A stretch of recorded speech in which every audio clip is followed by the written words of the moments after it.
Welcome, everyone, to the Top 5 Plays of the Week. I'm Carl Vigil, your Commissioner of Officials, and I'm excited to kick off the 2024 football season with you. As we step onto the field this year, let's remember that our role is crucial to the game's integrity. We have the chance to be the best team out there, ensuring fairness and excellence in every call. This is Victor Sanchez, on-field official with the Southeastern Conference and position supervisor with the Big Sky and Rocky Mountain Athletic Conferences. Welcome to Week 0 and the 2024 high school football season. We have 5 plays to go over today. We're going to be going over intentional grounding, blindside blocks, taunting, offensive holding in the end zone, and illegal formations. Play 1 we're going to see is going to put us with a pass in the end zone that we would rule as intentional grounding. The quarterback's going to roll out. He's in the end zone. He's grabbed and just flips the ball. There is no receiver in the area, no eligible receiver in the area. So we want to make sure that we get this for intentional grounding and then enforce this from the end zone, which would result in a safety. If we need a rules reference for this particular play, we want to look at Rule 10.4.2, where the basic spot is the previous spot unless Rule 8.5.2c applies. And Rule 8.5.2 reads, a player on offense commits any foul for which the penalty is accepted and enforcement is from the spot in his end zone. So this would end up being a safety. Play number 2 involves a potential blindside block situation. We are going to have a punt, and that punt is going to be returned down the left side. And if we look at this player right here, number 20, we're going to see he's going to execute a block on a defender that cannot see him coming and is pretty much defenseless. Now, the hit is pretty hard, and we'll run it through again. But what we want to look at is, does he take this player off his feet? And we can see him line up. He makes contact, and you can see he makes some good hard contact high on the shoulder. Maybe gets some of the helmet, but we do not see him take that player to the ground. So what we want to do is we want to be very careful on calling these as blindside blocks. There is potential for injury here, but we do not feel this rises to the level of a blindside block. But we did see this block. There was a flag thrown for a foul for an illegal blindside block, but we'd like to see something more damaging, something that takes the defender off his feet, decleats him, puts him on the ground. All the other elements are there, though. He definitely lines him up, and the defender cannot defend himself from that particular play. Third play today is going to involve a standover taunt on an injured player.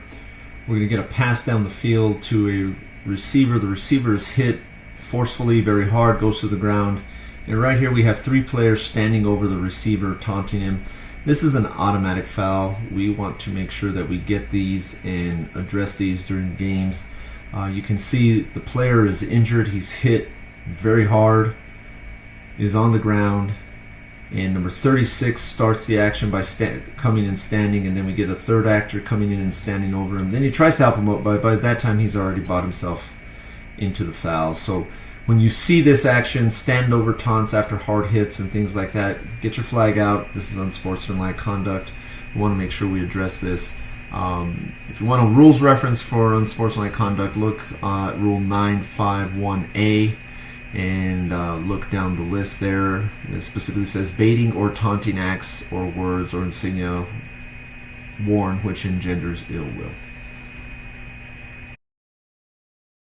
Our next play involves 2 issues. Our first issue is going to be a hold in the end zone. We can look at the right guard on this particular play. You're going to see him grab, and we're going to see him take that defender down to the ground, and a flag come out from our head linesman. Again, if we look, we want to make sure that this hold starts and finishes in the end zone to call this foul, and I think we can say that this hold starts and finishes in the end zone. So therefore, this hold, the spot of the foul for this foul is going to be the end zone.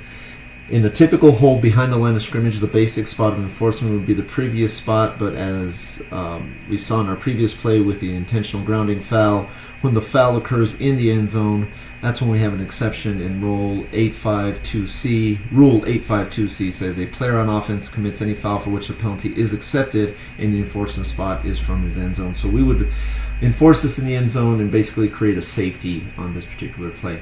The next aspect of this play we want to look at are these four individuals who are clearly outside of the team box and in the white.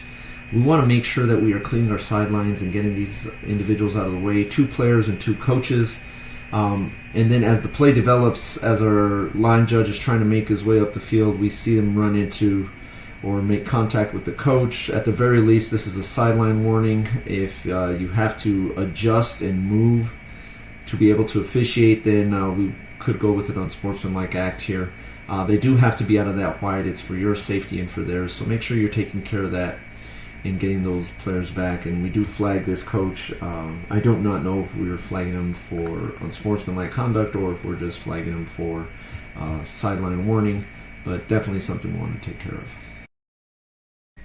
So our last play today is going to be about formations, and I've highlighted our 4 backs, 2, 3, and 4 right here. These are all backs, so you can't have more than 5 in the backfield, and so that leads us to these linemen here, number 66, the right tackle, and whatever number this left tackle is over here. Are they considered linemen? And so when we look at Rule 232, Article 9, it says a lineman is a player who is facing his opponent's goal line with the line of his shoulders approximately parallel thereto and with his head or foot breaking an imaginary plane drawn parallel to the line of scrimmage through the waist of the snapper when the ball is snapped. So if we look at the imaginary line here that would be created by this snapper, we can say that's about right there. This player's helmet is not crossing that line, so he is technically a back. So he becomes our 5th back. And if we take this line and continue to extend it this direction, our right guard might be catching a piece of it, but our left guard might be catching a piece of it, but our left tackle more than likely is not. And therefore, this formation actually has 6 backs and is an illegal formation. So when we're talking about illegal formations, when they're this blatant, there's no need to warn. We just want to flag immediately. If these tackles are pushing the edge of this waistline rule and they're very close to it, you might want to warn to move them up and get them up sooner rather than later in the first half. But when they're this blatant, this requires a foul for an illegal formation. As we wrap up this week's top 5 plays, I want to remind all of you that your contributions make a difference. If you've encountered any interesting plays during your games this week, please send them to our huddle program. Our team is here to provide valuable feedback that can help sharpen your skills and elevate your game.